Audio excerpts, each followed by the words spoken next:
За,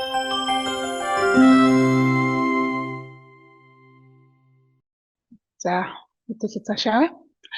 За, өнөөдрийн сэдэв бол MozaWeb-ийн үндсэн функцүүд. Гэхдээ тэрнээс өмнө өнөөдрийн вебинарт манай Mosaic Education-ийн захирал та бүхэн зориулаад үг хэлнэ.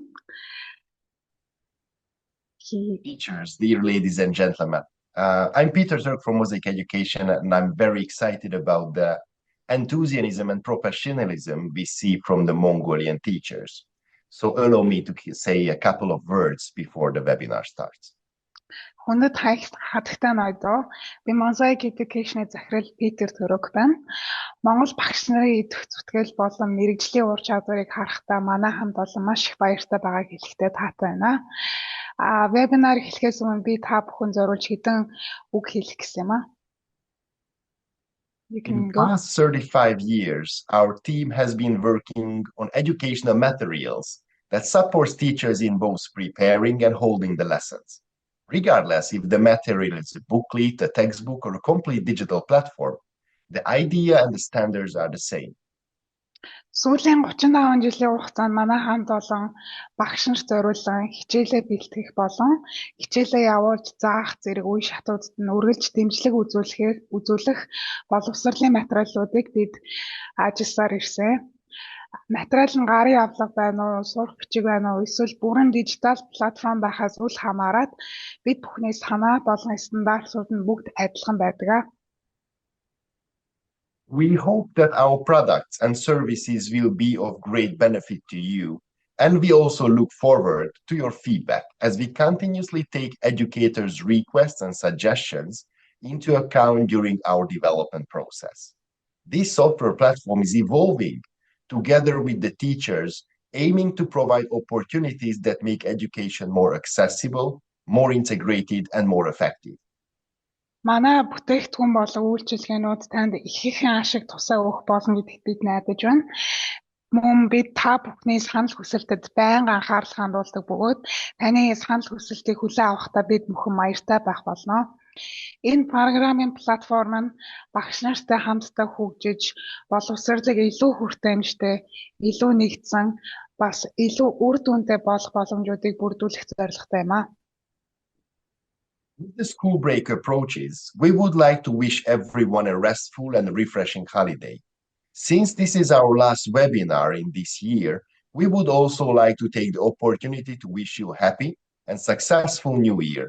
We will continue our webinar series in next year as well, and we welcome any topic suggestions you may have. Сургуулийн амралт ойртож буйтай холбогдуулан бүх хүмүүстээ сайхан амархыг би хүсье өрөөж байна. Энэ жил зохион байгуулж буй хамгийн сүүлийн вебинар учраас та бүхэндээ удахгүй болох шинэ оны мэндийг хүргье. Мөн бас амжилт бүтээлээр дүүрэн байхыг ерөөлийг өргөж байна. Бид эх ондоо вебинарын цувралаа үргэлжлүүлэх бөгөөд таны санал болгож буй сэдвийг дуртай явуулан авах болно.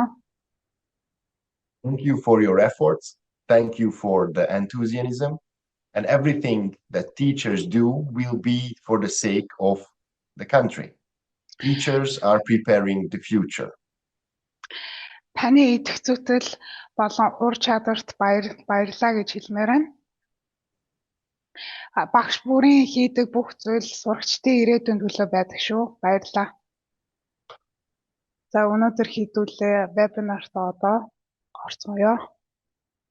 За өнөөдрийн сэдвүүд маань болохоор та бүхэн одоо миний дэлгэцийг харж байгаахтай MozaWeb-ийн үндсэн функцүүдийг ярина. MozaBook-с өөр MozaWeb дотор байдаг функцүүд байдаг. За жишээлх юм бол энэ харж байгаа чадвар шалгах тест, өдөр тутмын асуулт хариулт, нэмээд захин тест, ангийн ажил гэх зэрэг функцүүдийг хэдүүлээ харна. Тэгээд мэдээж MozaWeb дотор хэдүүлээ дасгалын дэвтрээ ороод дотор нь бичээд дараа нь цуглуулгыг үзээд бүлэг яаж нээх, бүлэгт нэгдэх, бүлэг дотор гэрийн даалгавар өгөх, гэрийн даалгавар олгох, гэрийн даалгаврыг үнэлэх зэрэг ярина. За нэмээд бас 3 төрлийн дасгалын хуудсууд байгаа. Тэр болгоныг хэдүүлээ дэлгэрэнгүйгээр ярина.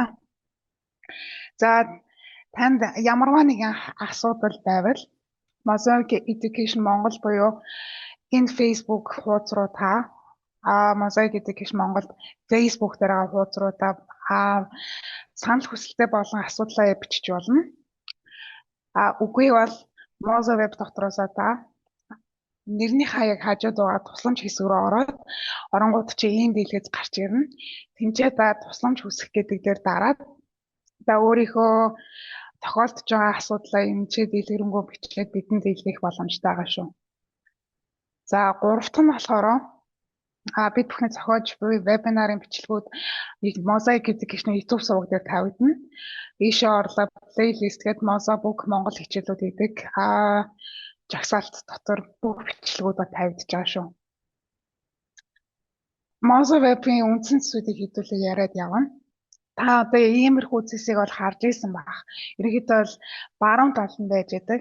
Тэгээ би энэ ер нь бол өнөөдрийн илтгэлийн материалаа таныг ингээд дараа нь гэртээ сайн дэлгэрэнгүй үзээрэй гэд айгүй олон Монгол ийм зааварчлагыг бол оруулсан байгаа.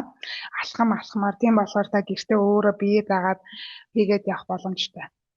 За хэдүүлээ презентацийн зүүн тал руугаа тавиад энийгээ жоохон багасгана. Аярва энэ дотор танд хэрэгтэй одоо би танд үзүүлмээрийн байвал ингээд энийгээ томруулж харуулчихна. За би одоо mozaweb.com тэгээд монгол хэл дээр байна. Одоо ингээд Moza Web руу ингээд оронгууд нэг ийм хуудас гарч ирж байгаа тийм ээ.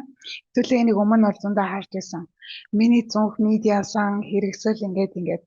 За түрүүний ингээд хилээдсэн энэ хажуу талын цэсүүд бол энэ ч байгаа. Эхнийх нь бол та номнууд энэ шууд дараад үзчих болно. Гэрийн даалгавар, цуглуулга, бүлгүүд. Тэгээ энэ бол асуулт хариулт байгаа. За нэмээд энэ ч бол мэдээлэл болон санал хүсэлтээ илгээх боломжтой. За энэний гол ялгааг нь хэлж өгмөр байна. Эхнийх нь танд тусламж хэрэгтэй юу гэдг нь болохоор танд зүгээр энгийн асуудлууд байвал танд яа нэг энийг юу гэдэг вэ? Энийг хаанаас олох вэ? Миний оролцогчийн гэрчлэгээ орж ирэхгүй байна. Би тийм вебинар зуусан. Миний оролцогчийн гэрчлэгээ ороогүй байна гэдэг иймэрхүү төрлийн энгийн асуудлууд байвал та энэ цэснээс тусламж авах хүсэж болно. За хоёр дахь нь болохоор санал хүсэлт илгээх гэж байгаа.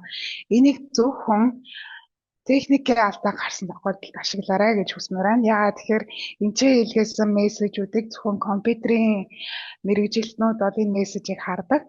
Тийм болохоор энэ дотроос ямар алдаа байна гэдгийг та сонгоод энэчээ асуудлаа бичээд тэгээ мэдээж та тэр асуудлын зургийг оруулж өгөх юм бол биднэрт энэ асуудлыг шийдвэрлэхэд маш амархан болж өгнө.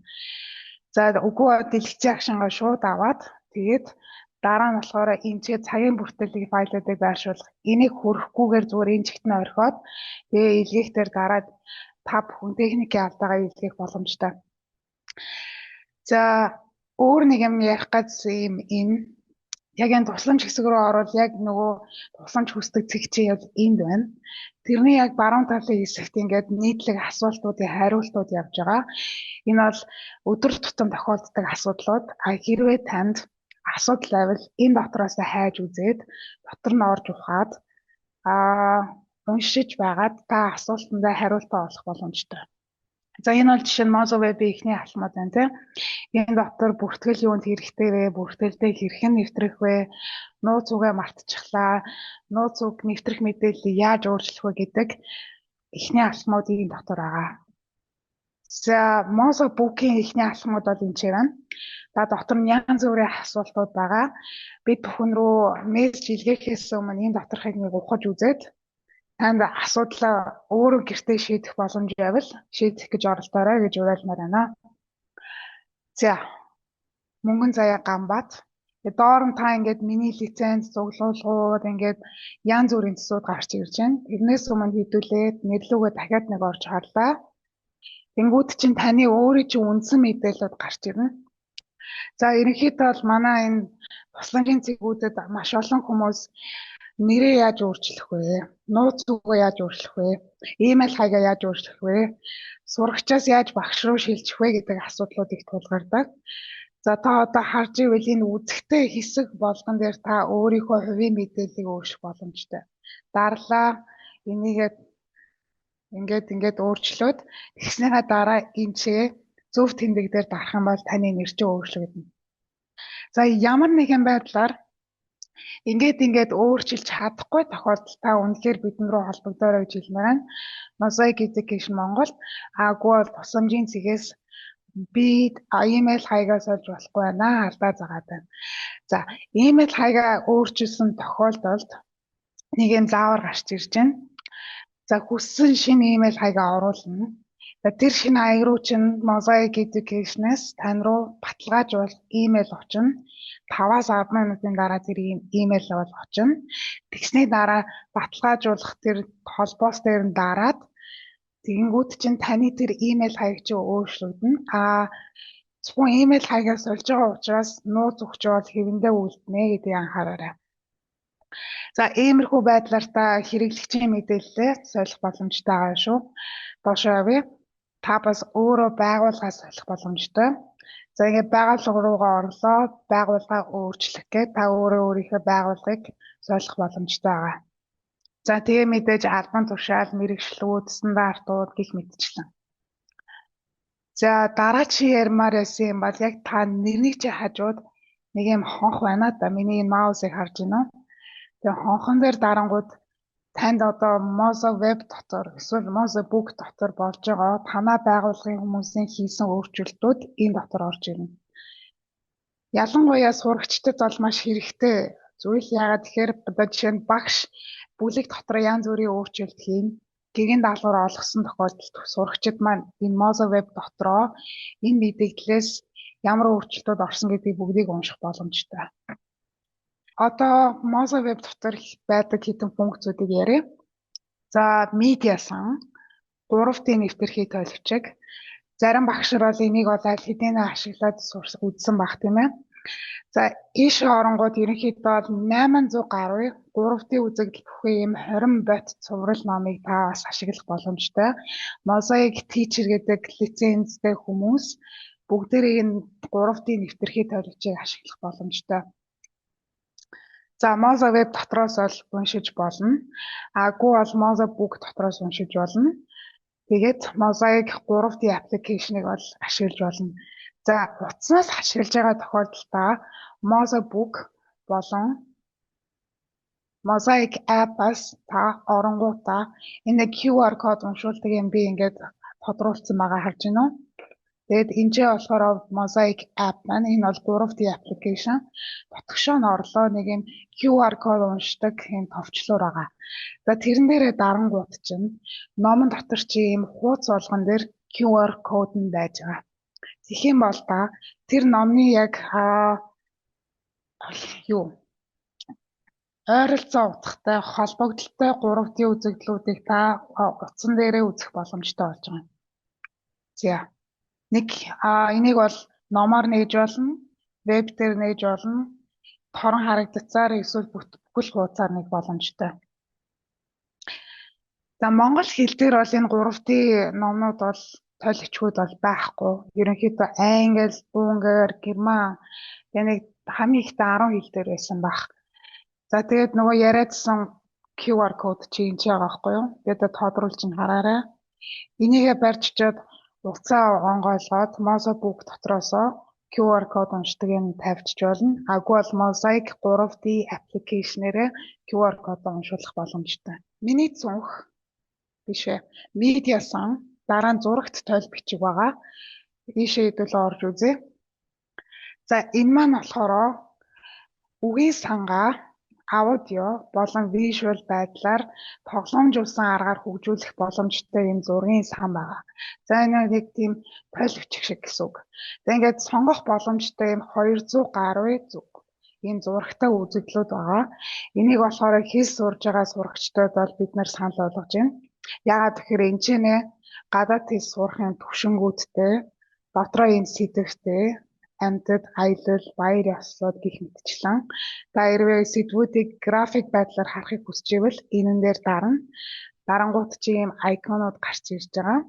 За, нэг театр гэж сонгох юм бол театрын холбогдолтой зургийн сангууд орж ирж байгаа. За, энэ бол монгол хэл дээр байна тийм ээ. Бид нарт бол монгол хэлээ мэддэг учраас англи юм уу, герман хэлийг сонгоод зургийн сангаа үзэх боломжтой. За, ингээд дарангууд чинь ингээд нэрэнд орон гарч ирж байна. Хажууд нь микрофон байна тийм ээ. За, микрофон дээр дарах юм бол энэ үгийг тоглуулах боломжтой. Play. Scenery. Stage. За энэ картаас та нуух боломжтой. Одоо ингээд нуучих юм бол шошгоно арилжиж байгаа. За ингээд та хүүхдээсээ за энэ юу вэ? Англиар юу гэдэг вэ гэж асуух боломжтой болж байгаа юм тийм ээ. За та энэ толгочийг бас гэртээ сайн өөрөө судлаад англи хэл зааж байгаа, эсвэл герман хэл зааж байгаа, орос хэл зааж байгаа багшаар авал энийг та анги дээр ашиглаарай гэж уриалмаар байна. За цаашаа явъя. Дараачих нь болохоор чадвар шалгах тестүүд байгаа. Энийг миний цүнхнээс чадвар шалгах гэж орж болно. Медиа сангаас чадвар шалгах гэж орж болно. За энэ маань болохоор голцоо цэцэрлэг болон бага ангийн хүүхдүүдэд зориулсан чадвар шалгахын асуулт хариултын тестүүд байгаа. Ерөнхийдөө одоо ингээ харж байвал та 10 төрлийн чадварыг шалгадаг. Орон зайн чиг баримжаа, цувралын чанар, байрлал байршил, анхаарал шалгах, асуудал шийдвэрлэх чадвар шалгах гэх мэт. За дотроо чадвар болгоно нь 8 сорилттой харж ивэл 8 сорилттой гэдэг нь 8 төрлийн асуулт хариултаас ийм асуултын холимогуд гарч ирнэ. За энэ чинь та 32 асуулттай, 24 асуулттай, үгүй бол 16 асуулттай сонголтоо өөрөө хийгээд явчих болно. За нэг төрлийн дасгалууд зөвхөн гарч ирнэ, үгүй бол өөр төрлийн дасгалууд гарч ирнэ гэх мэтчлэн. За тэгээ старт ботноо тавилаа. За Moza Web дотор байдаг бас нэг функц маань болохоор өдөр тутмын асуулт хариулт гэж байгаа. Миний цүнх Moza-ыг өдөр тутмын асуулт хариулт. За энийг болохоор бид нар 1-ээс 12 дугаар ангийн сурагчдад зориулж хийсэн өдөр болгон асуулт хариултанд орох боломжтой энэ тэмцээн байгаа. За энийг бол шагналтай гэж бол ойлгож болохгүй. Зүгээр хичээлээс гадуур хийх боломжтой асуулт хариулт байгаа. За энэ бол миний хайган дээр орсон байгаа. Энэ бол Attractive Garnet Red Llama гэж бол миний никнейм. Тэгээ би болохоор багш учраас энэ тэмцээнд бол оролцох боломжгүй. Асуулт нь юу вэ гэдгийг бол харж болно. За мөн мэдээж эцэг их багш нар энэ тэмцээнд бол орох боломжгүй. Яагаад гэхээр оноо тооцогддоггүй. За хүүхдүүд маань ингэж 3 төрлийн төвшнгөөр орж болно. Эхлэгч, дэвшилтэд, мэрэгжилтэн. За энэ нь болохоор эхлэгч, дэвшилтэд, мэрэгжилтэн. За тэгээд асуултын төвшин бол мэдээж мэрэгжилтэн дээр бол хамгийн хүнд байна. Дотроо бол нийтдээ 12 асуулттай. Мэдээж бүх асуултууд маань бол нэг хариулттай байна. За буруу хариулах юм бол хасах 1 оноо, хоосоо өрөх юм бол 0 оноотой. За тэгээд хүүхдүүд маань ингээд тог тэмцээнд оролцсны дараа ингээд жагсаалтаар жагсдаг. За ингээд Монголын сурагчид маань одоо Унгарын сурагчидтай ингээд хуралдах боломж гарч ирж байгаа. За үгүй бол Германы сурагчид, үгүй бол өөр улсын сурагчидтай тэмцээнд ингээд оролцож мэдлэгээ шалгах боломжтой болж ирж байгаа шүү.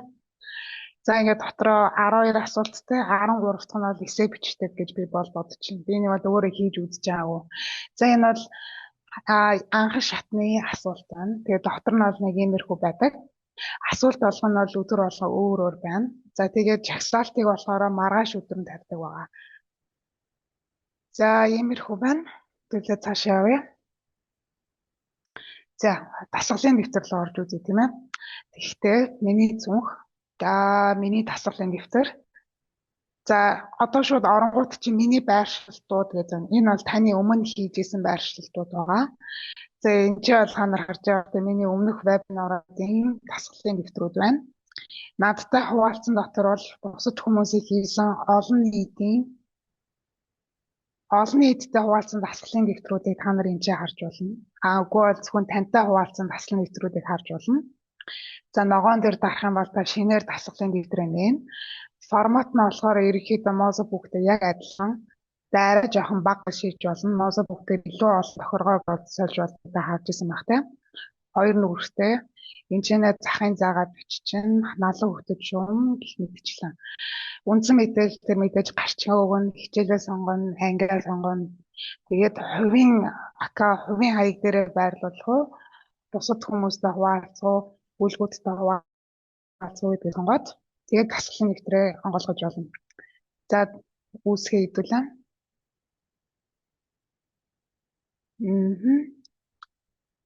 За энэ дотор бол ерөнхийдөө нөгөө бидний өмнө харж ирсэн үзгийн савч бол баруун талдаа байгаа. Баруун талд чинь нөгөө энд гарч идэг медиа сангийн юмнууд чинь доор байгаа гэдгийг хараарай. За энэ нөгөө медиа сан чинь энэ доор байна. Энд чинь нэмэлтүүд байна, animation, давхаргууд, за хуудсууд чинь энэ чинь байна. Энд чинь дасгалын бусад дэвтрүүдийг харж болно, өмнө онгойлгосон. Энд чинь болохоор номуудаа та гаргаад авчиж болж байна. Энэ болохоор хадгалах товчлуур байгаа. За энэ чинь сонгох горимч энэ чинь явж байна. За текст ямар нэгэн текст бичлээ. Тэгэнгүүтээ хуудсуудаа ингээ харчиж болж байгаа. За мэдээж хадгалахдаа энэ товчлыг сонголоо тэгээ үүсгэж байгаа шүү. Хэлэх юм маань бусад зэсүүд маань ижээ байгаа гэдгийг анзаараарай. Медиа сан, тооны оруулагч, хуудсууд гэд бүх юмуд чинь энэ талтаа байгаа шүү. За үгүй. За одоо хэдүүлээ ном руугаа орж үзье. Миний зүнх, миний ном яг адилхан. Миний номнууд гээд орж үзье. Анги 9-р анги гэдэг ч юм уу. Тэнгүүд чинь 9-р ангийн номнууд гарч ирнэ. Би бүх сэдвээр авч үзье гэдээ үзье тийм ээ. За түүх 9-р гэдэг ангийн ном байна. Энийг таваа шууд Mozart дотроос сурагчтай үзүүлэх боломжтой. За энэ дээр дарлаа. Тэнгүүд чинь номноос үүсгэж байгаа учраас автоматар ном чинь ингээд сонгогдсон байгааг харж байгаа тийм. Тэгээ мэдээж хэдвэр хуудаснаас асуултаа зохиох юм бэ гэдгээ бичээд өгч чинь. За мэдээж танд тодорхой хэмжээний тийм стандарт байгаа хэрэг. Миний асуултууд ийм төрлөх байх ёстой. Энэ сэдв дээр илүү тулгуурсан баймаар байна гэдгээ энэ тушаалууд дээр биччихнэ. За дасгалын төрлөө мэдээд сонгоно. Эхний дасгалын төрлүүд маань болохоор голцоо юу гэдэг. Хүүхдүүдэд илүү хурдан байдлаар богино хэмжээний асуулт хариулт зохиоход ашиглагдана. Үйлдэл нь болохоор бусад хүүхдүүдийг илүү нухацтай бөглөх анги танхимын шалгалтуудад хэрэгэлдэг байгаа шүү. За ингээд 12 дугаар хуудаснаас 19 дугаар хуудас хүртэл AI дасгал маань 3 дасгалыг надад зохионо. Хүндрлийн түвшин нь болохоор ийм байна. Суур тавих, ойлгох, хэрэгжүүлэх.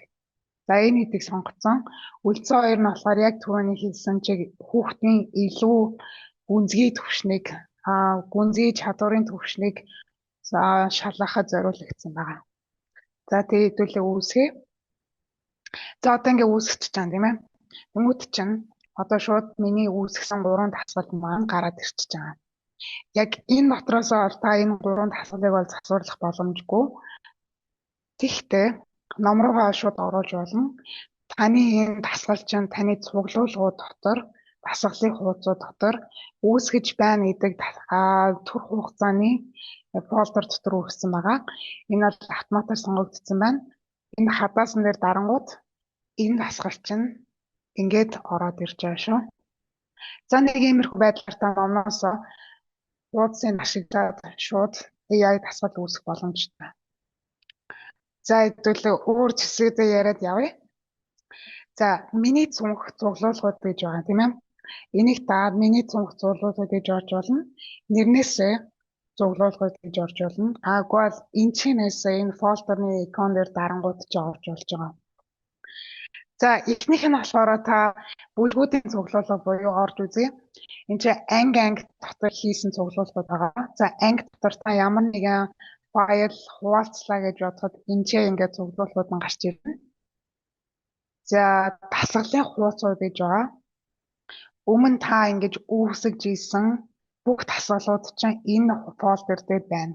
Дасгалын хуудсууд. Түүхийн номноос үүсгэсэн 12 сарын 10 энд байна. 7-5 цагийнх. За энэ бол энэ дотор ороод ирсэн байгааг харж байгаа хэрэг. Дасгалын хуудсууд. За байр шүүсэн зүйлс дотор болохоор та өөрийнхөө компьютероос оруулсан зүйлүүд болон бас өөрийнхөө оролцогчийн гэрчлэгийг харах боломжтой фолдер чи энд яагаад байгаа шүү. Бид нар танарт хэлэхдээ миний цүнх байр шүүсэн зүйлс, агуу бол та цуглуулгууд байр шүүсэн зүйлс гэдээ ороход болно.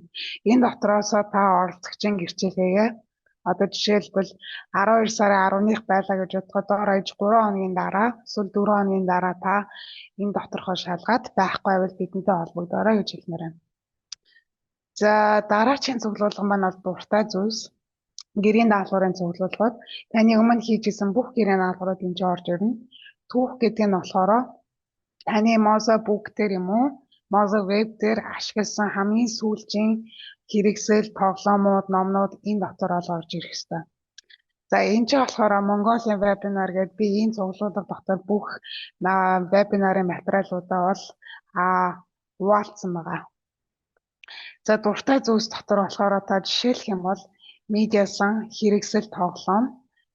Тэгээд за жишээлбэл би энэ юм маань надад таалагдаад би энийг өөрийнхөө дуртай зүйлс рүү оруулчих болно. Ингүүт чинь миний зүнх цуглуулгууд тэгээд дуртай зүйлс дотор маань бүлэг тоглоомууд нь ороод ирсэн байгаа шүү. За нэг иймэрхүү байна. Тэгээд та бас мэдээж өөрөө шин цуглуулга үүсгэх боломжтой. Энд нэрээ бичлэг хичээлээ сонголоо, ангиа сонголоо гэх мэтээр та өөрөө цуглуулгуудаа үүсгэх боломжтой. За бүлгийн талаар яриа. За ийм зэс гарч ирж байгаа тийм ээ. За эхлээд хэдүүлээ бүлэг яаж үүсгэхийг ярина. Дараа нь бүлэгт нэгдэхийг ярина. Агуу бол дугуулна гэж аз. Ингээ хоёр өөр сонголттой. Анги чинь болохоор танаа тэр байгууллага буюу сургуулийн нэг ангийн хүүхдүүдийг та энэ бүлэгт оруулах боломжтой. За дугуул нь болохоор та адилхан сургуулах байж болно, өөр сургуулах байж болно. Тэр дундаас одоо жишээ нь англи хэлний курс явдаг оюутан, хятад хэлний курс явдаг оюутан, физикийн курсын оюутнуудыг зэрэг ингэж дуулан байдлаар үүсгэж байгаа бол энэ зэсийг сонгоорой гэж хэлмээр байна. Энэ бол зөвхөн нэг ангид сурдаг хүүхдүүдийг оруулдаг сонголттой шүү.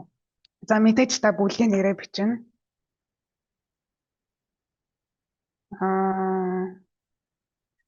За гэх мэтчлэнгээр. За тэгээд бүлгийн тайлбараа бичнэ. За энэ болохоор байгууллагын бүлэг гэж байгаа. За энийг та ингэж сонголоо гэж байлаа гэж бодъё л та. Тэгэх юм бол таны энэ үүсгэсэн бүлгийг танаа сургуулийн эсвэл байгууллагын бүх гишүүд харж болно. Гэхдээ дотор байгаа энийг бол харж болохгүй. Ерөө сонгохгүй бол зөвхөн дотоод хэрэглэгчд буюу танаа бүлгийн сурагчид болон лекторууд харах боломжтой. Тэрнээс биш танаа сургуулийн өөр багш нар бол харах боломжгүй. Тийм учраас та энийг бол ерөнхийдөө сонгосон илүү зүйтэй гэж би бол үзэж байна. За дараачих нь бол тохиргоо гэж байгаа тийм ээ. Энэ ч хэн үзэж болох юм бэ? Доторх имиж хэн харж болох юм гингүүд бүгдээрээ харж болно. Лекторууд бас би гэдгийг сонгох юм бол та бол одоо бүлэг үүсгэж байгаа хүн бол бүлгийг эзэмшигч болж байгаа. Лекторууд гэдэг нь болохоор танаа өөр багш нарыг хэлж байгаа. За засварлаж болно гэхээр энэ бүлэгт янз бүрийн юм хийж тохироог нь өөрчлөх, гишүүд нэмэх гих зэрэг эрхүүдийг болохоор засварлаж болно гэдэг дээр сонгоно. Зөвхөн би гэдэг нь болохоор эзэмшигч буюу би өөрөө, лекторууд нь багш болон та бүгд ихээр сурагчид ч гэсэн энэ бүлгийг өөрчлөх боломжтой болж байна гэсэн. За энийг бол өөрчлөлт шаардлага байхгүй. Доошоо явбал мэдэгдэл гэж байгаа. За энэ бүх мэдэгдэл чинь энэ гарч ирнэ. За энэ нэг юм хонхны зурган дээр чинь янз бүрийн бүлгүүд дээр өөрчлөлт гарах ёстой. За ингээд жишээлх юм бол энэ групп бүлэгдэх эрх лектор болоо өөрчлөгдсөн байна гэж юм. Тэр бүлгийн эзэмшигч маань намайг лектор болгож өөрчилсөн байна гэдэг тийм мэдээлэл ирж байгаа байхгүй. За энэ эхнийх нь болохоор эзэмшигч бүлгийг нээсэн хүн, хоёр дахь нь болохоор лектор буюу багш. Тэгээ энэ хоёрын гол ялгаа нь юу вэ гэхээр эзэмшигч маань бүлгийг дараа нь устгах эрхтэй байдаг. А лектор маань тийм эрх байхгүй. Гэтэ бусад бүх эрх нь бол байгаа. За сонсогч болохоор зөвхөн агуулгыг харах, сэтгэл бичих, гэрийн даалгавар хийх, эсвэл агуулгад нийтлэх хэрэгтэй байдаг. За ийм байдлаар дараа нь нэгдэлтийн дуус хогноогоо сонгоно. За хэдий болтолтой шинээр сурагчд ингэж авах юм бэ гэдгийг огноогоо сонгох хэрэгтэй. За дараагийн нэг чухал юм маань болохоор зөвхөн зөвшөөрлөлтөөр бүлэгт нэгдэх гэж байгаа. За энэ маань болохоор нэг юм байгаа. Энийг дарах юм бол та сурагчид чинь одоо танаа бүлэг рүү нэгдъя гэдэг хүсэлтэд явуулангууд эзэмшигч юм уу өөр багш нар та нар өөрсдөө тэр хүүхдийг зөвшөөрч оруулах хэрэгтэй болж ирж байгаа.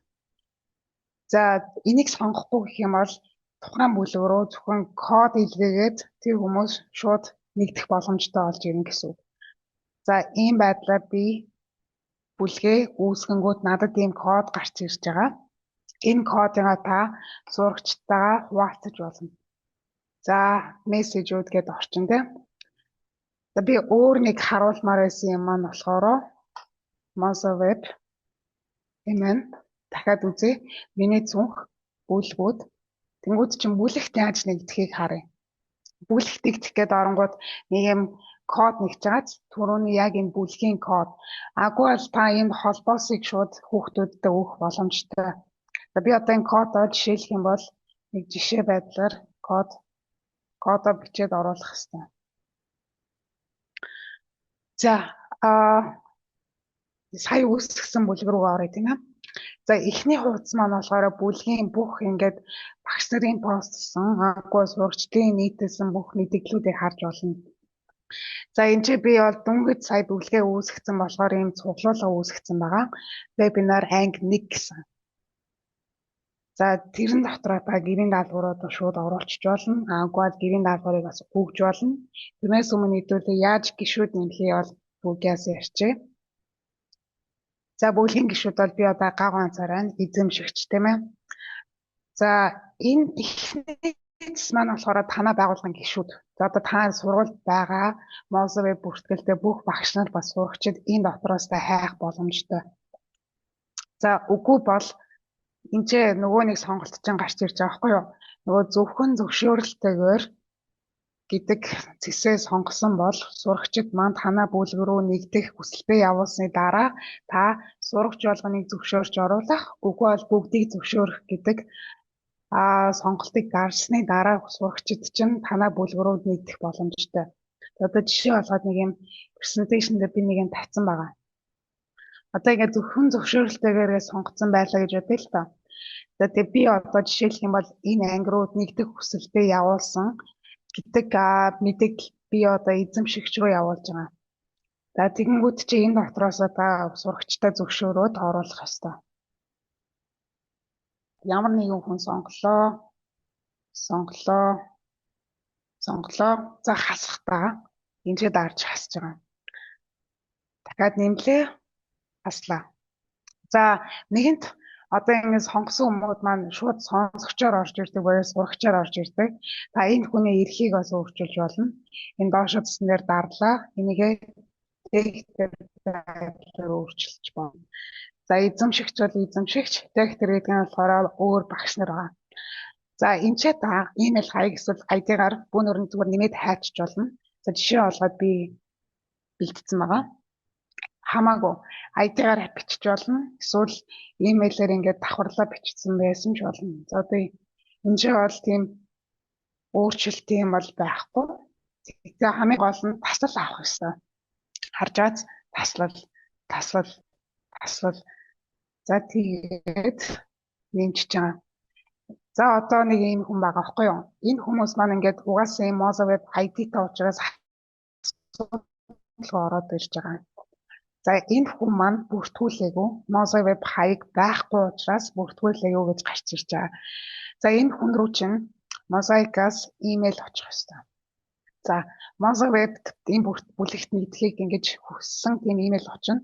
Тэнгүүд чи энэ хүн чинь имэйл дотроосоо Mozaweb бүртгүүлэх гэсэн тэнцэс гарч ирэнгүүт тэнцээ очиж бүртгүүлээд бүлэгтээ нэгдэх боломжтой байгаа шүү.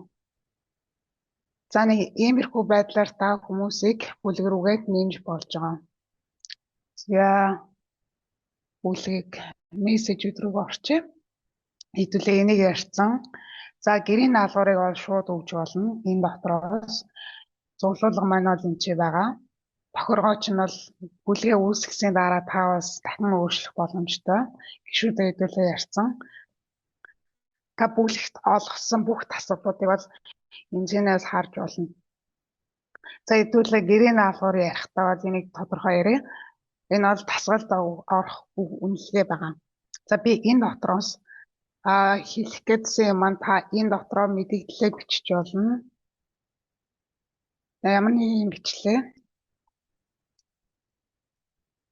Тэгээд 3D зураг бичлэг их байдлаар та сурагчидтай тохирох мэдээллийг орууллаа. Энийг үзээрээд мэдээлгээд хийчихнэ. За энэ дотор хийсэн бүх өөрчлөлтүүдийг маань сурагчид яг энэчнээ мэдээлэл байдлаар авах боломжтой. За мэдээж устгаж болно, энийгээ засварлаж болно. Энэчнээ сурагчид маань харсан үгүйгээ тэмдэглээд явчих боломжтой. Үгүй бол 0-0 явчих боломжтой байгаа. За энэ дотор маань болохоор үнэлэх гэрийн дасгалууд бол байна. Энд чинь болохоор та календараа харчиж болж байна. Энд чинь хэн багш нар, хэн сурагчид гэдгийг бол харчиж болж байна. За энэ дотроос видео хурал зохиож болно. За 3 сонголттой байгаа. За дараа нь цаашаа явъя. За гэрийн даалгавар. Миний цүнх гэрийн даалгавар. Агуу бол ийшээ орлоо. Гэрийн даалгаврыг шалгах. Бүрэн бус гэрийн даалгавар. Агуу бол энэ ч гэрийн даалгавар өгөх гэдэг сонголт байгаа. За өөр нэг икон нь болохоор энэ байна. Гэрийн даалгавар гэсэн. Яг ийм икон дээр дарангууд чинь гэрийн даалгавар руугаа ороод ирж байгаа. За ингээд ийм сонголтыг л харсан тийм ээ. За энэ чинь болохоор олгосон гэдэг нь болохоор ер нь бол та өөрөө ер нь бол багш гэсэн үг. За багшийн active буюу идэвхтэй байгаа гэрийн дасгалуудыг та энэ чинь харж болно. За жишээлх юм бол энэ гэрийн даалгаврыг эхлэх огноо гэрийн даалгаврын дуусах буюу эцсийн хугацааны энэ чинь харагдаж байгаа. За би энэ гэрийн даалгаврыг Монгол вебинар анги гэдэг бүлэг рүү бол өгсөн. За тэгээ мэдээж энэ чинь бол олгосон гэрийн даалгаврыг харж байна. Олгосон үнэлгээ өгөх хэрэгтэй гэдэг нь болохоор миний шалгах ёстой даалгаврууд энэ гарч ирнэ. Олгосон үнэлгээ өгсөн гэх юм бол миний үнэлгээгээ аль хэдийн өгөөд дуусгасан гэрийн даалгаврууд энэ гарч ирнэ. За бүрэн бус гэрийн даалгавар гэдээ байхаар ондоо. За энэ маань болохоор хин нэгэн өөр багш нар тань руу гэрийн даалгавар явуулсан гэж ойлгож болно. За ялангуяа сурагчдын хувьд бол энийг шалгах ёстой. За би энэ дасгалыг хийх ёстой. Ийм багш над руу гэрийн даалгавар явуулсан байна. Би 12 сарын 8-наас 12 сарын 15-ны хооронд энэ гэрийн дасгалыг хийх ёстой. За энэ маань болохоор би өөрөө гэрийн даалгаврыг хийгээд явуулчихсан байгаа. Бүрэн бус гэрийн даалгавар үнэлгээ өгөхийг хүлээж байгаа. За энийг бол багш шалгах ёстой даалгавар чинь бол энэ байгаа. Энэ багш маань миний гэрийн даалгаврыг үнэлэх ёстой. За ингэнгүүт надад үнэлгээ өгсөн гэрийн даалгавруудаа энэ харж болж байна. За тэнцээ би 61% оноо авсан байна. За хэдүүлээ шинээр гэрийн даалгавар өгж үзээ тийм ээ. Гэхдээ шинэ гэрийн даалгавар гэдгээ сонгож байна. За өөр юмнууд нь гэх юм бол эссе бичиж болно, дасгал явуулж болно. Mozovib-ийн дасгалын дэвтрээс гэрийн даалгавар өгж болно. Агуу цуглуулга дотор байгаа файлуудаас гэрийн даалгавар өгж болно. За эссе жишээлх юм бол сонгоё. Тэгээд та эссенийхээ гэрийн даалгаврын зааварчилгааг бичлээ. 202-оос ийм үгтэй эссе бич. Мэдээж энийгээс гоё янзлаад тэгээд за гих мэтээр бичлээ. Цаашаа. За би одоо бүлгээс гэрийн даалгавар өгөх гэдгийг сонгоогүй учраас би заавал бүлгээ энэ сонгох ёстой. Дараа нь хэдүүлээ бүлэг дотроос гэрийн даалгавар өгч бол харна. Тэгээд энийг болохоор хин зориулж гэрийн даалгавар өгөх гээд байгаа энэ сонгох ёстой. Зөвхөн сурагчид энэ гэрийн даалгаврыг хийх юм уу? Эсвэл багшид хийх юм уу? Бүгдээрээ хийх ёстой юм уу гэдгийг энэ харчиж байгаа. За эсвэл зүгээр хувь сурагчид та энэ гэрийн даалгаврыг олох боломжтой. Агуу шинэ бүлэг нээж болно. Тэгээд цаашаа явъя. За гэрийн даалгаврынхаа гарчиг та энэ бичлээ. Гэрийн даалгавар 6 хичээлээ сонголоо.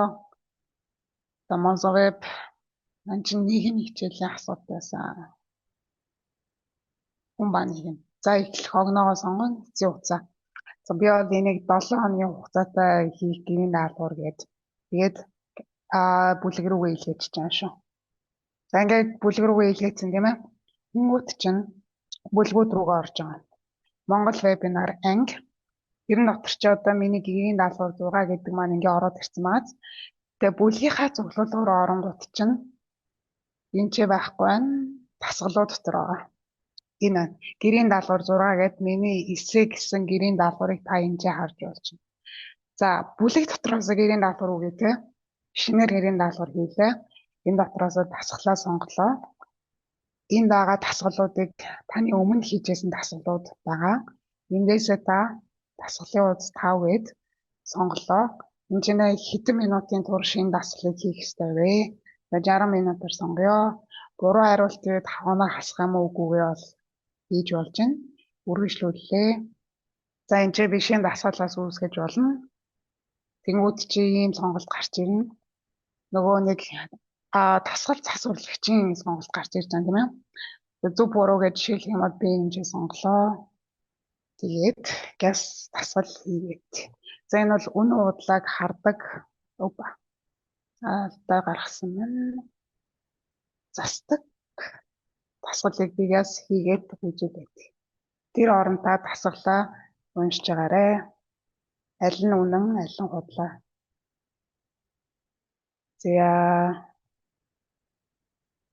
За одоо 5 хариулт надад ирэх учраас би энийгээ 4 болгоод солилоо. За энийг хадгалахаас өмнө би үнэн удлаа гэж зөв хариултаа өгнө. Агаарндан хүчнэл төрөгчөөс буддаг будлаа. Тэгээд хээ үсгтэй. За энэ бол будлаа. Энэ үнэн. За тэгээ мэдээж ийш оронгуудаа дасгалынхаа өнгийг уучлаад тэгээд хадгалчих болно. За энэ чинь бол хадгалж байгаа.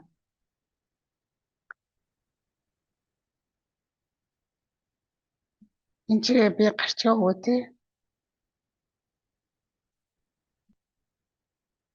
Ангиа сонголоо. Эсвэл ингээд цуглуулгатай хадгалчихсан. За тэгээд хадгалсны дараа орж ирж байна жоохон. За тэгээд цаашаа явна. Үдээс гэрийн даалгавар ингэж үүсгэж байгаа учраас манай тэр бүлэгчин бол анханаас сонгогдсон байгаад анзаараарай. Тэгээд цаашаа явлаа. Гэрийн даалгавар 7. Хичээлээ сонголоо. Эхлэх оноо хугацаанд адилхан илгээлээ.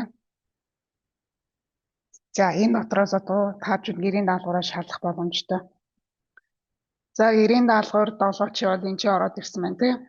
Тэгээ ягаад идэхтэй байна вэ гэхээр миний одоо энэ гэрийн даалгаврын хийх хугацаа нь бол дуусаг байгаа. За өөрчн мессежүүд рүүгээ орчин. Тэнгүүд чинь гэрийн даалгавар 6, гэрийн даалгавар 7 гэж зогтоо ороод ирсэн магаз нэг анхаарах зүйл нь. Та одоо араас нь юм ингэж нийтэлж постлоо гэж бодъё л доо. Нэг юм цуглуулга шинээр нэг хийлээ. Файл байршуулна, гэрийн даалгавар өглөөд гих мэдчихлээ. Доорож 30 минутын зайтай байхгүй бол яг нэг нийтлэл рүү ороод идэг гэдгийг бол би өөрөө хийж үзэж байгаа болсон. Юм болоод 30 минутын дараа та нийтлэлээр заавал бичих ёстой шүү. Тэрээ ингэж нийтлэлээр бичих байгаа бол. За дасгалууд. Энд чинь нэг юм хэлэх гэсэн юм бол энэ 5-4-4. За ингээд энээр дарангууд сурагчид маань хідэн хүнд илгээсэн. Тэрнээс хідэн сурагч нь болсон гэдгээ бол ингээд харчих болно. За одоо нэг гэрийн даалгавар дээрээ сонгоё л доо. Тэнгүүт чи үнэлгээ эсвэл засварлах гэдэг хоёр зэс гарч ирж байгаа. Эхнийх нь харъя. Үнэлгээ. За тэнгүүт чинь сурагчид гэдэг зэсийг сонгосон тохиолдолд одоо ингээд дотор нэгээ сурагчид хинэн гэрийн даалгавраа хийсэн, хинэн зөв хариугаа авсан гэдэг ингээд гарчиж байгаа. Мэдээж ингээд бичгийн үнэлгээг бол багш хүн байна. Тохирох үнэлгээг нь бол биччихнэ. За энэ маань болохоор юм өгөхгүй бол автоматар хувийн бол ингээд гаргаад авчдаг. За мэдээж хувиас хамаарат та дүнгээ бол илгээ чинь энэ дээр дарж иж та үнэлгээгээ имэйлээр илгээх хэрэгтэй. За өөр юм гэх юм бол дахиад иш оронгууд хин ч одоо хийгээгүй байгааг бол харж байгаа. Тэгээ хийсний дараа л та үнэлгээгээ өгөх боломжтой шүү гэдгийг бол анхаараарай. За энэ ч байсан те үнэлгээ. За тэгээд сурагчдаа ингээд ийм жагсаалт байдлаар харж болж байна. Дасгалаар харж байна. За одоо би бол ийм асуултыг бол хариулсан байгаа. Ингэж гэрийн даалгавар болгож өгсөн. Тэрэнд бол энэ 3 хүн маань бол хийсэн байна. Ингээд энэ 3 хүн хийсэн байна. За гоо сурагчаар л яаж хийснийг бол харж болно.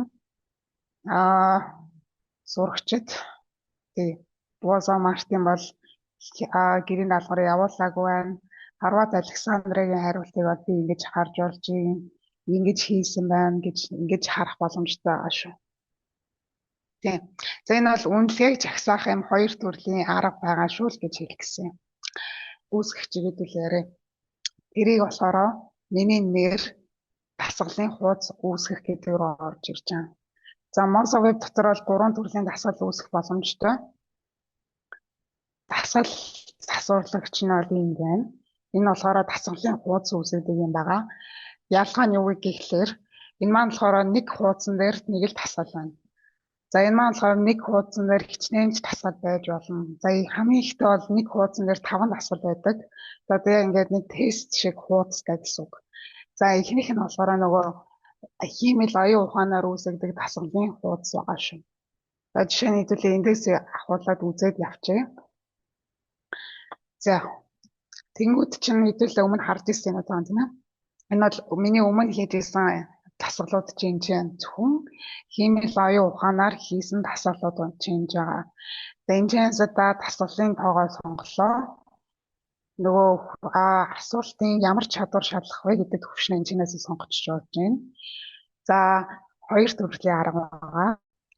Үүнгээр Их Британи, Итали, Румын, Сауди Арабын стандартууд бол энэ дотор яваа.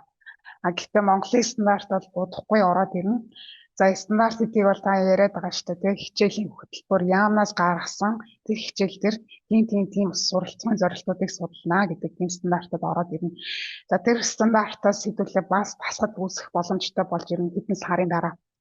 Тэр үед бид нар та нарт Монголын стандартаас яаж дасгал үүсдэг болохыг гэдгийг харуулна. За жишээлх юм бол Их Британи GCSE судалдаг хүмүүс байвал энэ хөтөлбөрийг ашиглах боломжтой. За жишээ нь хими хичээл гэдэг тэнгууд чинь хими хичээлийн тодорхой сэдвийг аваад та дасгалаа үүсгэх боломжтой. Үгүй бол сэдв сонгож болно. За энэ жил нөгөө хичээлүүд маань энэ байгаа тийм ээ.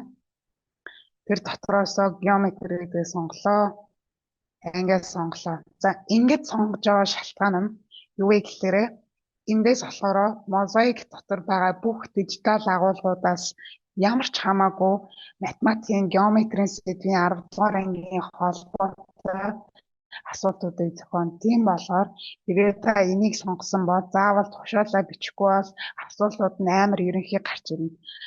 За ингэж сонгож болно. Үгүй бол энэ ч хувийн PDF өгж болж байна, бичлэг өгж болж байна. Энд дасгалын хуудасаас дасгал зохиож болж байна. Аггүй бол та Монгол номнуудаас дасгал нөгөө зохиох боломжтой. Тэгээд нийтлэлээ сонголоо. За дүрслэх урлаг 5 6. Тухайн хичээлийн сэдвийг сонголоо, дасгалын төрлүүдээ сонголоо. Тэгээд үүсгэж чана. Гарч ирнэ. Тэгсийн дараа хэдүүлээ энэ дасгалыг шалгах ёстой. Тэгээд шалгаад энэчнээ зөв байна уу үгүй юу номтойгоо харьцуулаад энэчнээ та асуултын хариултыг өөрчлөх боломжтой. Ингэж өөрчлөгдөх юм уу? Эсвэл өөр текст оруулж болно. Эсвэл томьёогоос оруулж болно. За тэгээд зөв хариултаа ингэж өөрчлөх боломжтой. За энэ дээр зарах юм бол та мэдээж зураг оруулж болно, бичлэг оруулж болно. Энэ бол медиа сангаас авдаг юм байна. Хэдүүлээ энийг дараа нь хий. За AI маань болохоор энэ бэлэн надад асуулт зохиогоод өгчлөө. За энийгээ та хариултыг хольчж болно. За ингэсний дараа заавал хадгалах ёстой. Хадгалахыг сонголоо. Хичээг маань энэ байна. Тэгээд хувийнхтаа хадгаллаа. За тийм хадгалангууд чинь та миний цүнх цуглуулгууд дасгалын уудсууд гэдэг тэнгууд чинь саяны дөнгөж хийсэн дасгал чинь энэ ороод ирсэн байгаа шүү. За нэг иймэрхүү байдлаар AI ашиглаад та дасгал үүсгэж болж байна. За өөр дасгал үүсгэх юмыг харъя. Дасгал засварлагчаар. За тэнгууд чинь мозаикаас санаас олгодог ийм дасгалын төрлүүд байгаа. За би нэг удаагийн сонголттой дасгал үүсгэх гээд бэлдсэн байгаа. Энэ бол нэг сонголттой асуулт. Ингээд 4 хариулттай нэг доторх юмыг өөрчиллөө. Энэ дажгүй байна. Энэ болж байна. За тэгээд хадгалахаас өмнө зөв хариултаа сонгоно. Тэгээд нүүрс үргчийн давхар эсэл гэдэг маань зөв хариулт байна. Тэгээд хадгаллаа. Агуул буцаж засварлахаар юм байвал энчээ дарж ингэж метан гэж засварлаад тэгээд дахиад хадгалах ёстой гэдгийг анхаараарай. За тэгээд энэ дасгалын уудыг дахиж хадгалмаар байвал 2 удаа хадгалах ёстой болж байгаа. Хадгаллаа. Тэгээд энэ чинь Moza web дотроо шууд байршуулчихна. Дасгал 15 анги 12 дугаар анги тэгээд хадгалчихсан. Яг түрүүний хэлдэг шиг дасгалын уудууд руу маань дасгал 15 ч ороод ирж байгаа. За дараагийн дасгалын төрөл рүү оръё. За энэ маань болохоор шинэ дасгалын уудс үүсгдэг. Одоо ингээд тохиргоог нь ингээд харах юм бол 3 төрлийн дасгал үүсэх боломжтой. За медиа сангаас шууд цаанаас дасгалаа үүсэх боломжтой болж байгаа. AI-аар дахид шинэ дасгал энэ дотроос үүсэх боломжтой. Агвал өөрөө таваас дасгал үүсэх боломжтой болж байгаа. За өөрөө хэдүүлээ дасгалаа үүсгэж үзье. За би нэг хосоолох дасгал хийж үзмээр байна. Инглээ. Тэрнээс өмнө би гарчгаа өгчээ.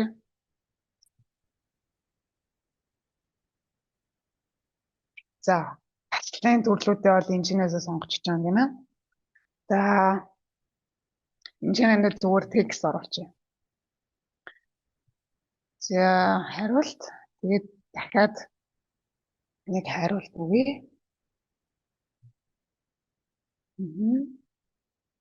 За энэ ч дахиад нэг шинэ хариулт зураг. Энэ чинь дарангуй шууд медиа сон руу орж ирж байгаа. Та Moza web дотроос зураг авч болно. Өөрийнхөө цөмөн дотор байгаа буюу өөрийн хаягийн дотор байгаа зураг авч болно. Эсвэл компьютероос авч болно. За тэгээд энэ ч би өөрөө зургуудаа интернетээс татаад авсан байгаа. Ингээд ямарчлалаа оруулчих. Тэгэнгүүт чи медиа сон руу ч ороод ирж байгаа. За тодорхой нэг зураг сонголоо. Хадаасан дээр дарлаа. Тэгэнгүүт чин зурагч ороод ирж байгаа ш. За Чингис хааны зураг энэ чи явж гин. За энийг би дахиж оруулах гэдэг байгаа шүү дээ. Тэгээд дарлаа. Оруулах гэдэг амаа эхлээс сонголоо. Дараа нь эндээ зарлаа. Тэгээд хадаасан дээр дарлаа. Орчиж байгаа. За одоо басыг нь олоорой гэхэд болоод юм дээ. За энийг би ингээд зөв хариултаа сонголоо. Тэгээд болчихж байгаа. За дараа нь энэ ч та оноо өгөх юм уу өгөхгүй юм уу гэдгийг энэ ч сонгох боломжтой. Энэ ч оноо хасаж яж болно. Агвал оноо өгөхгүй яж болно. Оноо өгөхгүй гэдэг нь болохоор зүгээр л миний асуулт. Аав нэгэн шалгалт нь нөлөөлөхгүй асуулт гэж болно. Санал өгөх гэдлээр бас хийж болно. За агвал ийм байдлаар. За энэ болохоор 3 оноо гэдэг автоматар өгсөн байгаа. За багш нар бол өөрсдөө оноогоо өгөх тэр зэсийг бол бид нэр хийж байгаа. Удахгүй энэ дасгалын уудсан дээр та өөрөө оноогоо автоматар өгөх боломжтой болж байгаа шүү. За тэгээд болцсон. Тэгээ хадгалчихж байгаа. За медиа сангаас хэдүүлээ. Асуултыг хууж үзье. За хэрэгсэл асуулт хариулт. Тэгээд дасгалын уудуудаас та асуулт зохиох боломжтой. За юм авч үзье.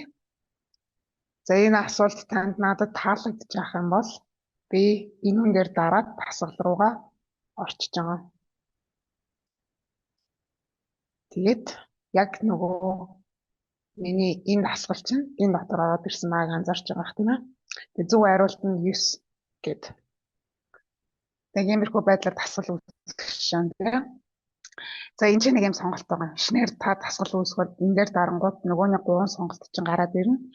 Агвал тухайн дасгалыг та интернетийн холбоостой холбож болж гин хуудас тусгаарлах шийдэж нэг юм байгаа. Эрэг энэ ч бас давхар сонгож болно.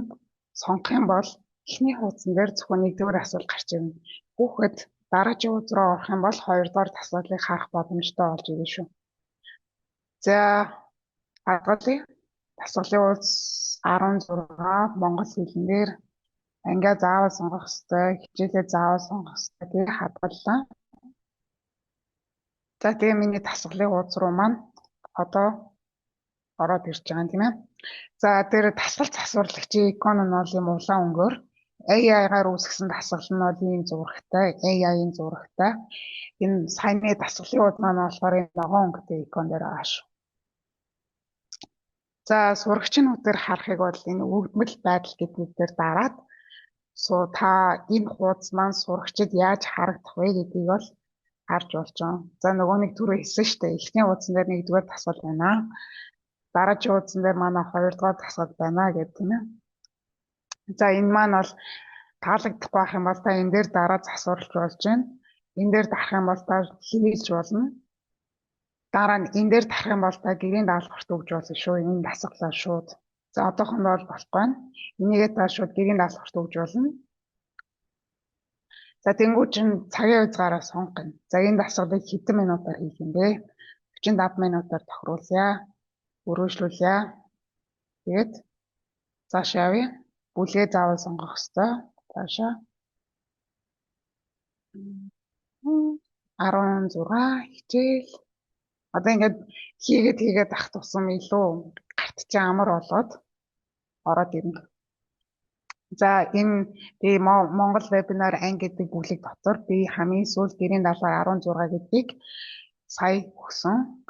Тэгээд энэ гэрийн даалгавраа дахиад засварлах боломжтой. Засварлаад нэг сурагч жишээлх юм бол this group гэдэг давхар бас группүүдэд бол илгээж болно. За тэгээд доор нь хадгалах гэж юм байна. За энэ байдлаар. За дараагийн сэдв рүү оръё. Миний зүнх тестүүд. За та анги дотроосоо цахим тестийг бол олгож болно. За тэрийг хийхдээ шинээр тест хийхэд бол энэ товчлуур дээр дарна. За нэг юм харуулмаар байгаа юм бол тестийн тохиргоо маань яг адилхан байгааг анзаараарай. Одоо миний зүнх гэрийн даалгавар руу оронгууд яг адилхан болчиход олгосон идэвхтэй үнэлгөө хэрэгтэй үнэлгөө гэсэн. За яг нэг өөр юм хийгээгүй байгаа тасгалууд үнэлгөө хүлээж байгаа үнэлгөө өгсөн. Иргэд бол тохиргоо нь яг адилхан. За шинээр тест өгөхдөө та ясаа ингэж сонгочихсон. За энэ хоёр бол болж байна. Ингэж сонгочихсон. За буцаад энэ хасах дээр нь дарчих юм бол сонгохгүй болчихж байгаа шүү тийм. За иймэрхүү байдлаар тэгээд бүлгээ сонголоо. Монгол вебинар анги гарчиг тест 16 хичээлээ сонголоо. Тестийг нээсэн хаасан. Энэ бол аюул чухал. За тестийн онгойлгох боломжтой хугацааг хэлж байгаа шүү. За одоо жишээлбэл өнөөдөр 12 сарны 10 цаг 40 минут байна. За би тестийг доор аж 2 цаг 30 минутыг сонгоё гэж бодъё л доо. За 10-ны 2:50. За энэ хооронд хүүхэд тэр тестийг хизээж онгойлгож болно. Онгойлгосны дараа 45 минутын турш хийх боломжтой. Хизээж онгойлгож болно. Гэхдээ онгойлгосон тохиолдолд зөвхөн 45 минутын турш энэ тестийг ажиллах боломжтой. За буцааг зөвшөөрөх гэдэг нь болохоор тухайн асуултыг өмнөх хоошоо орох тэрийг зөвшөөрөх юм уу үгүй мүү гэдгийг хавталж байгаа. За ямар ч байсан тест бол би Монгол вебинар англи бол явуулсан 45 минутын турш хийх ёстой дасгал 12 сарын 10-наас энэ хооронд бол хүүхдүүдийн тестийг хийх ёстой. За үнэлгээ маань бол ингээ гараад ирнэ. Нөгөө бүлэг дотор сурагчдыг ингэж чагсааж болно. Дасгалыг ингэж чагсааж болно. Нөгөө энэ асуултанд хичнээн хүн хариулсан, хэн зөв хийсэн гэдгийг бол энэ хараад явчих боломжтой. За захин тестийн хувьд бол нэг иймэрхүү байна. За хамгийн сүүлийн сэдв бол ангийн ажил байгаа. За би болохоор та нарт зориулаад ангийн ажил биелсэн. Дараа нь би та нарт нэгдэх код бас QR кодыг бол уншуулна. За хэдүүлээ эхлээд ангийн ажил яаж хийдэг гэдгийг харъя. Миний зүнх зөвлөлгод асуулын уулзууд руугаа орлоо. За та энэ дотроос ямар ч хамаагүй тасгалын хуудасаас ангийн ажил үүсгэх боломжтой. За ангийн ажил гэдэг нь болохоор анги дотор түргэн хугацаанд хийх, сурагчдыг уралдуулах зорилгоор хийх асуулт хариултууд байгаа шүү. За энийг би хийхдээ Энэ цуглуулгын яг энэ хажууд нэг ийм икон байна да. Дасгал болгоно нээх гээд энэ ч байна. За тэнгууд чинь энэ тохироо гараад ирж байгаа. За энэ ч нэг QR код гарч ирнэ. Агуу бол энэ кодоор нэг гэж болно. Агуу бол энэ линкээр ороод кодоо бичлээ тэнгуудээ ангийн ажил руугаа нэгдчихэж болж байгаа. За удирдах самбар гэж байгаа. За одоо та бол багш байлаа гэж бодоход энэ асуултуудыг яаж явуулах юм бэ гэдгээ эндээсээ удирдаад явуулж болно. За автоматар сонгохын тулд та энэ сонголтуудыг хийх ёстой. Эхнийх нь болохоор нэг дасгалыг хэдэн минут, хэдэн секунд хийх юм гэдгийг бол энэ сонгож болж байгаа. 60 юм уу, 40 секунд юм уу, 50 секунд юм уу гэдэг.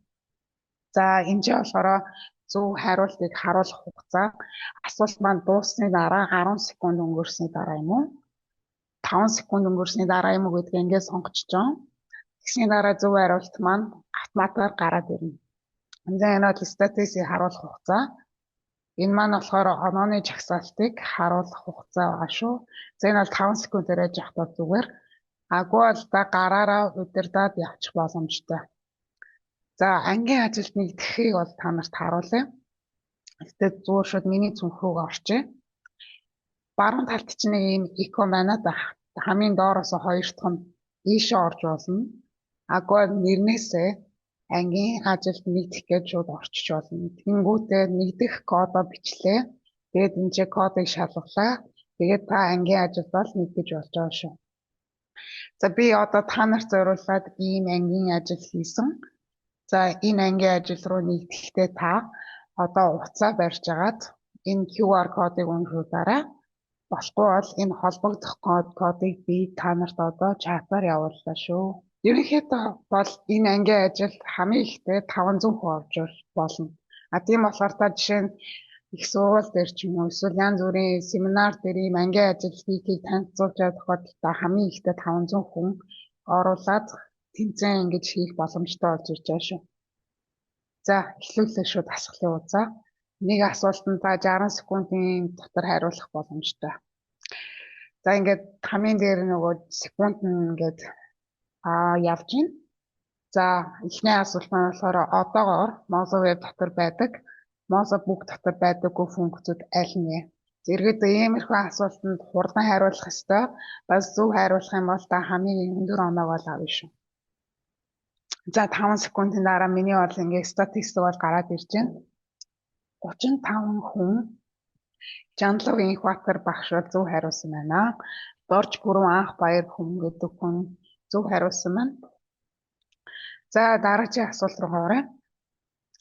Mosaic өдөр тутмын асуулт хариултанд эцэг их багшийн ихээр оролцож болох уу? За би одоо гараар удирдах гэдгийг бол ингээд сонгоцсон. Тэгээд тодорхой хэмжээний 50-60 хүн хариулсны дараа би дасгалынхаа хариултуудыг хурааж аваад манайд оноогоо харуулна. Бас эзэлсэн байраа бол харуулна шүү. Түрөөнийх нь бол автоматар хийж ирсэн учраас яг 5 секундын болоод дараагийн дасгал руугаа бол орсон байгаа. За би хариултаа хурааж авдаа шүү. Тэгээд хурааж авах дээр дарлаа. Тэгээд шалгалаа. Тэгэх юм бол зөв хариулт маань ингээд гарч ирж байгаа. Болно. Гэхдээ оноо тооцогдохгүй. За оноон дээр дарах юм бол хэдэн хүн зөв хариулсан бэ гэдгийг нь бол харна. За B хариулт нь болохоор юу байсан бэ гэхээр болохгүй гэж хэлсэн байна. За А гэдэг бол зөв хариулсан хүмүүс байна. Тэр хүмүүс маань бол арай илүү өндөр оноог авна. За айлах нь гэж бол мэдэхгүй байна. Ганц ухны ям сүрэн бол 87% зоотой явж байна. Жанлог Инхбатар маань буруу хариулсан учраас 50% руу ингэж доошоо буусан байна. За энэ бол хуваар харж болж байна. За энэ бол хамгийн хурдан бас зөв хариулсан хүмүүсийн юмыг бол ингэж чагсааж болно. Ийм байдлаар бас чагсааж болж байна хүмүүсээ. За дараагийн асуулт руу оръё. Нийт 5 асуулттай байгаа. За асуулаа явууллаа шүү. Монгол вебинарын оролцогчийн гэрчлэгийг хаана байрлуулах вэ гэдэг асуулт. За энийг бол бүгдээрээ мэдж байгаа. Манаас олох вэ? Facebook Messenger-ээс асуух уу? Facebook группээс асуух уу? Үгүй бол Mozo Web миний цүнх миний номноос харж болох юм уу? Үгүй бол Mozo Web миний цүнх байршуулсан зүйлсээс харж болох юм уу гэдэг асуулт байна. За авлаа. За хэдүүлээ шалгая. Энэ бол А хариулт нь зөв. Mozaweb миний зүнх байршуулсан зүйлс. За тэнцээ та байхгүй байх юм бол Facebook Messenger руу бичээд хувийн мэдээллүүдээ өгөөд нөхөн ч авъя гэдэг хүсэлтэд гаргаж болно. Гэхдээ албан ёсоор бид танарт Mozaweb хаяг чинь дотроос миний цүнх цэсний байршуулсан зүйлс дотор бол бид таны гэрчлэлийг оруулж байгаа шүү гэж хэлмээр байна. За оноогоо харъя. Бүгдээрээ бол 60 хүн бол зөв хариулт сонгосон байна. 8 хүн бол буруу хариулт сонгосон байна. Эзэлсэн байр маань энэ хүн бол хамгийн хурдан бас хамгийн зөв хариулсан байна. За энийг бол ийм байдлаар шагсаж болно. За ер нь өөртөө бол гэдэг бол сайн хийж явж байна. За дараагийн асуулт руугаа хэлүүлээ. За дөрөвт асуулт.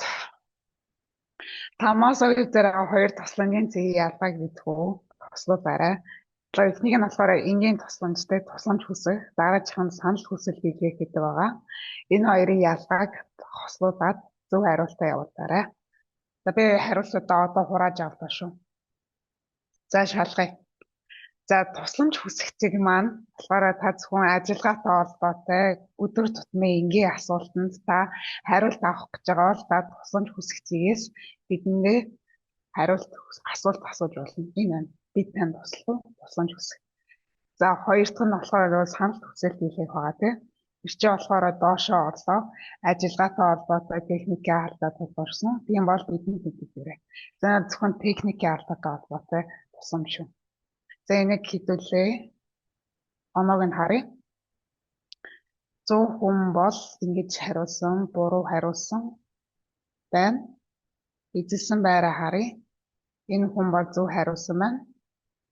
За дараагийн асуулт руу эхлүүлдэг шүү. За энэ бол зүгээр та бүхний вебинарт оролцох сонирхлыг бол судалж байгаа миний асуулт. Та дараа нь ингэж Монгол вебинараа зохиоход бол та оролцох уу гэх асуулт. Энэ бол оноо байхгүй зүгээр юм санал хүслийн асуулт байгаа шүү. За энэ чинь бол 67 хүн аль хэдийн бол хариуцсан маань тэгэхээр би хуваагаад авлаа. 63 хүн бол А гэдэг хариултыг сонгосон байна. Энэ чинь болохоор эхнийх нь энэ вебинар маш сонирхолтой байгаа гэж 63 хүн хариулсан байна. За 5 хүн тийм ээ цаг зав чөлөөтэй байвал гэж хариулсан байна. Нэг хүн болохоор үгүй оролцохгүй дараа яагаад тэгэхээр дараа нь YouTube-ээс үзчих болно гэдэг хариултыг сонгосон байна. За иймэрхүү байдлаар та ангийн ажил хийж болж байгаа шүү. За ингээд хэдүүлээ. Вебинарын төгсгөл рүүгээ орж ирж байгаа. За нөгөө итгэлийн материалуудыг бол хаанаас үзэх юм бол мэдж байгаа тийм. Mongolia вебинар. За энийгээ би дахиад одоо чат руу явуулж болж байна. Хадгаллаа. Энэ дотроос та миний одоо бүх Монгол вебинарын материалуудыг үзэх боломжтой. Оролцогчийн гэрчлэгээ өнөөдөр бол хэдүүлээ хаанаас болохоо сонсож авлаа тийм. Бас илтгэлийн бичлэгээ бол YouTube-ээс Монгол хичээлүүд дээр дараа нь 3 өдрийн дараа үзээрэй гэж хэлмээр байна. За тэр нь бүртгэлхийг үүсгэхэд нэр үүсэхгүй байгаа бол юу яаж байгаа шүү. Энэ нэг улсын сургуулиуд гэдэг ховын сургуулиудын улсын сургуулийн багш нар энэ юунд орно гэсэн учраас ховын сургуулиуд ISAIS бүртгэлийн систем дээр байгаа ховын сургуулиудыг бүртгэл орохгүй байгаа гэдгийг бас анхаарч хараа. Хэрвээ улсын сургуулийнх байгаад нэг чи орж ирэхгүй бол яг мэйл аккаунтаа Монгол руугаа явуулаад авч болно. Ховын сургуулиудынх бол орж ирэхгүй байгаа шүү гэдэг бас нэмэлтж. Мэдлийн хаяг багш нарын мэдлийн хаягууд бол бүгд ер нь 1-р ангид нь ороод явснаас хойш ISAIS дээр бүгд бүртгэл үүссэн байгаа. Тэр бүртгэлийг хаанаас харж болох вэ? Сурагчдын нэвтрэх нэрийг хаанаас олж харах вэ гэвэл сургуулийнхаа менежер дээр очиод харж болно. Ямар тохиол сурагчдын мэдлийн хаяг эрсэд хийх шаардлагатай эсвэл нэвтэрч болохгүй байна вэ гэвэл одоо жишээлбэл дархан сурч байгаа хүүхдүүд сургуулиа солиод Улаанбаатарт ирэхэд тэр хаягны мэдээлэл дээр дархны тэдгээр сургууль гэдгийг солиод Улаанбаатар шилжиж ирсэн тэдгээр сургууль гэдэг хүрээг нь ингэж сольж шинжлэх ёстой мэдээллийг боловсролын мэдээллийн технологи төв манай дээр ерөнхий газар дээр шинжлэх ёстой. Ийм шилжиж ирсэн хүүхдүүдийн шинжлэх хийгдэггүй тохиолдолд хүүхдүүдийн мэдлэг хаяг орохгүй гэсэн асуудал байгаа. Тэрнээс биш бусад тохиолдолд ESI систем дээр манай сургуулиудад хэрэгжилж байгаа одоо хувийн компани 6 LMC систем дээр явж байгаа систем дээр бүх мэдээллүүд нь орцсон байгаа. Тэгэхээр өөрийнхөө сургуулийн хүүхдүүдийн мэдээллийг сургуулийнхаа менежерээс авч болно. Хэрвээ сургуулийн менежер дээр чинь админ эрх нь ажиллахгүй гэх юм шалтгаан байвал аймаг дүүргийн боловсролын газрын статистик хариуцсан мэргэжилтэн дээр бүх мэдээлэл чинь 100% байгаа гэсэн үг шүү. За энэ ямар багш болов багш бол MOIS яг үүсгэсэн үндэсний систем дээр үүсгэчихсэн MOIS хаяг яг эсвэл яг давхцахгүйгээр үүсгэсэн мэдлэг хаягны нэр үүслүүд бол бүгд байх ёстой. Тэгэхээр яг хувийн сургуульд одоо шаш нэрэ багшуулаад хувийн сургуульд орж байгаа бол мэдлэг хаяг байхгүй гэж болно. Үүсээгүү айдны газар багш хийжсэн бол ямар ч тохиолдолд мэдлэг хаяг байгаа. Хэрвээ багш биш хүн бол мэдлэг хаяг үүсгэх боломжгүй. Зүгээр хувийн сургуульд ороод багш хийж байгаа бол холбогдоод зүгээр яг мэдээллүүдээ өгөөд явбал энийг ингээд аваад хэрэглэе, Mozobok-ыг аваад хэрэглэе, Mozobek хэрэглэж болмоор байна гэвэл хүсэлтээ яг над руу өгчих би хийж болно. Гэхдээ төрийн сургуулийн биш хувийн болох төр лиценз өөрөө төлж орохоор байгаа. Багш биш бол мэдлэг хаяг үүсгэх боломжгүй шүү.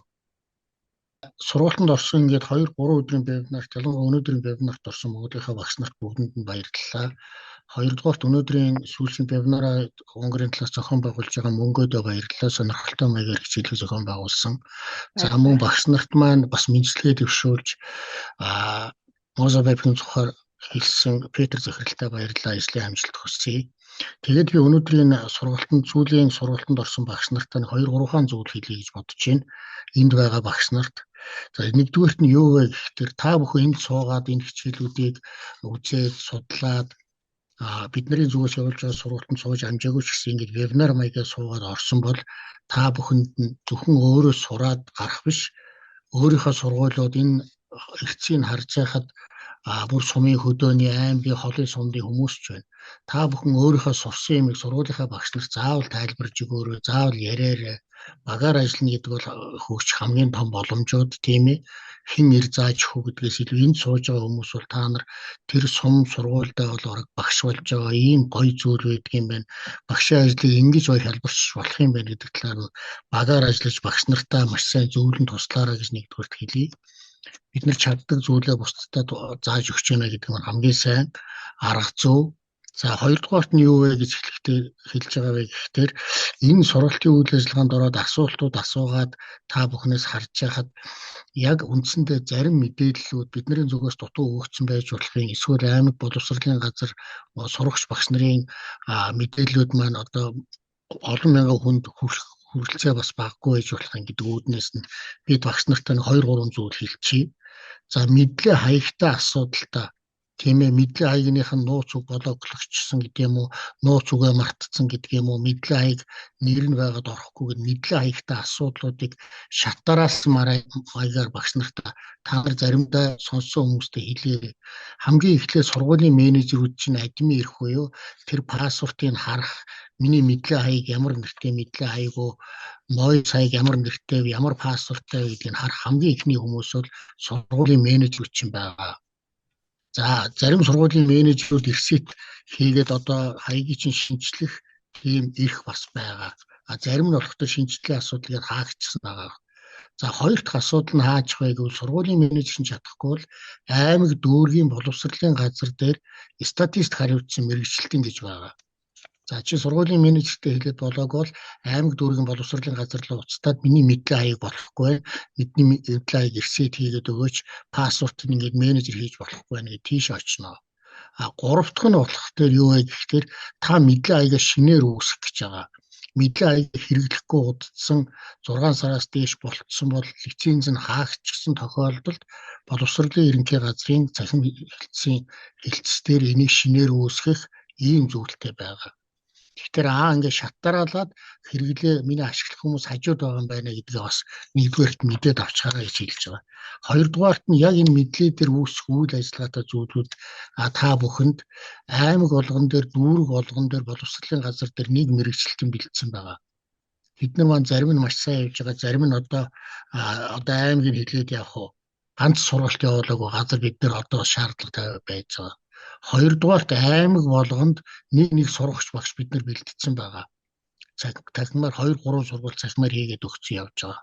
Тэр хүмүүс маань аймгийнхаа сургууль болгонд одоо амхандаа сургууль болгон дээр очиод ингэ явж байгаа. Тэгэхээр сумд байгаа багш нарт хүрэлцээ арай жоохон бага байгаа.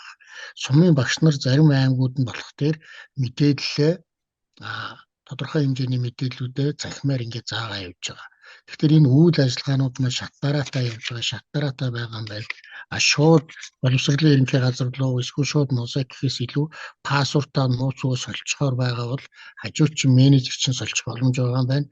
Аймагч чинь тэр хүн солих боломж байгаа юм байна гэдгийг бас мэдээд аваарай гэж хэлж байгаа. За тэгээд ийм сонирхолтой аккаунт, ийм сонирхолтой зүйлээр хичээлээ заагаад явхад багш нарт маань ямар ачаал багасах уу, ямар их зүйлийг хүүхдүүдэд энэ хичээл сонирхолтой болох уу, мэдээ сонирхолтой энэ хичээлийг үзэж байгаа хүүхдүүдийн үр дүн ямар гарах уу гэдэг нь бол тодорхой. Тэгэхээр бүгдээрээ энэ Mozabook webbook-ийг хичээлд ашиглая гэж уриалгая. За баярлалаа.